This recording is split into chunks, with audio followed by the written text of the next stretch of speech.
Vision news channel मध्ये आपले स्वागत आहे। नर्मदा परिक्रमेची दिव्य अनुभूती Shri Omprakashji Lahoti Rotary club of Solapur तर्फे नुकतेच नर्मदा परिक्रमा माझे अनुभव या विषयावरील एका विशेष व्याख्यानाचे आयोजन करण्यात आले होते। हा कार्यक्रम सोलापूर येथील रंगभवन जवळ असलेल्या हॅच फ्रीमेसन्स हॉल मध्ये अत्यंत उत्साहात संपन्न झाला।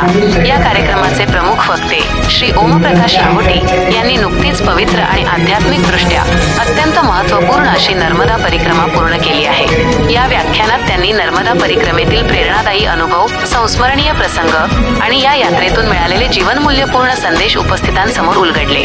परिक्रमेदरम्यान टिपलेली काही सुंदर छायाचित्रेही त्यांनी यावेळी सादर केली, ज्यामुळे उपस्थितांना या अद्वितीय आध्यात्मिक यात्रेची प्रत्यक्ष अनुभूती मिळाली। नर्मदा परिक्रमा ही भारतीय अध्यात्म परंपरेतील एक महत्त्वपूर्ण साधना मानली जाते। या यात्रेदरम्यान आलेले अनुभव, विविध व्यक्तींशी झालेला संपर्क, निसर्गाचे दर्शन आणि त्यातून प्राप्त झालेली जीवनदृष्टी याविषयी श्री लाहोटी यांनी अत्यंत प्रभावीपणे मार्गदर्शन केले।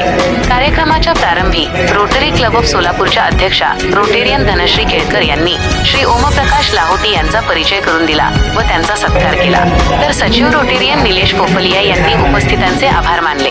या कार्यक्रमास रोटरीचे सदस्य जयेश पटेल, डॉक्टर ज्योती चिडगुपकर, डॉक्टर राजू मोहोळकर, गोवर्धन चाटला यांच्यासह सोलापूर गाणगापूर दिंडी मंडळाचे सदस्य अच्युत काटीकर, मुक्ता काटीकर, रघुनाथ क्षीरसागर आणि श्रीधर खेडगीकर आदी मान्यवर उपस्थित होते। कार्यक्रमाच्या शेवटी सोलापूर गाणगापूर दिंडी मंडळातर्फे श्री ओमप्रकाश लाहोटी यांचा विशेष सत्कार करण्यात आला।